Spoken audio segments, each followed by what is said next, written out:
Big Boss Malayalam season 7 പണപ്പെട്ടി task റദ്ദാക്കാനുള്ള കാരണം ആദിലയും നൂറയാണെന്ന് പ്രേക്ഷകർ. ബിഗ് ബോസ് മത്സരത്തിൽ പങ്കെടുക്കുന്ന ആളുകൾ രണ്ട് തരത്തിലാണ് വരുന്നത്. ഒന്ന് ഷോയുടെ അണിയറക്കാർ ക്ഷണിക്കുന്നവർ, പിന്നെ ആഗ്രഹിച്ചു വരുന്ന ആളുകളിൽ നിന്ന് തിരഞ്ഞെടുക്കുന്നവർ. ലബിസിൻ കപ്പിളിനെ ഏതാനും സീസണിലായി ക്ഷണിച്ചു. കഴിഞ്ഞ സീസണിൽ വിളിച്ചിരുന്നു. എന്നാൽ പേയ്മെന്റ് തർക്കം കാരണമാണ് വരാതിരുന്നതെന്ന് സുരേഷ് സുരേന്ദ്ര എന്ന ബിഗ് ബോസ് പ്രേക്ഷകൻ ആരോപിക്കുന്നു.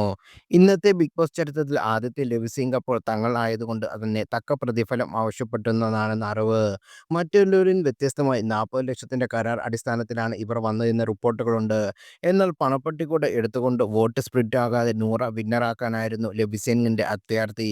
ഇതാണ് ബിഗ് ബോസ് പൊളിച്ചതും. യഥാർത്ഥത്തിൽ ഇവർക്കാണ് ഓൾ ഇന്ത്യൻ ലെവലിൽ PR ഉള്ളത്. മറ്റുള്ളവർക്ക് പ്രാദേശിക PR മാത്രമേ ഉള്ളൂ. കൂടാതെ ഓൾ ഇന്ത്യൻ LGBTQ വോട്ട് ബാങ്കും ഭദ്രവും. സെപ്പറേറ്റ് ആക്കിയിട്ടും ഒന്നിച്ച് കളിച്ച് അൺഫെയർ കളിച്ച് അവസരങ്ങൾ മുതലാക്കുന്നു. എന്നിട്ട് നോമിനേഷൻ വരുമ്പോൾ മാത്രം ആക്റ്റീവ് ആവുന്ന പ്രത്യേകതരം മത്സരാർത്ഥികളാണ് ഇവർ.